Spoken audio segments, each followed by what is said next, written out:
মানিয়ে নাও না হয় মেনে নাও, এই দুটো মিলেই জীবন।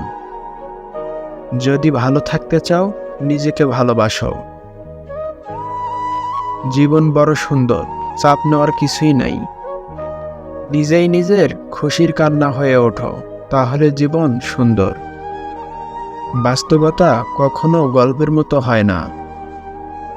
যোগ্যতা ছাড়া তুমি অসহায়। ফুলের মতো নিজের যত্ন নিও। মানুষ পূর্ণতার স্বপ্ন দেখিয়ে শূন্যতায় ডুবিয়ে দিয়ে চলে যায়। নিজের কাছে নিজের সৎ থাকার মতো আনন্দ আর মানসিক শান্তি দ্বিতীয় কিছুই নেই। একা বাঁচতে শেখো। মানুষ সান্ত্বনা দেবে, শান্তি নয়। সুন্দর চেহারা দৃষ্টি কেড়ে নেয়, আর উত্তম চরিত্র দিল কেড়ে নেয়। আমাদের ভিডিওটি ভালো লাগলে চ্যানেলটি সাবস্ক্রাইব করুন।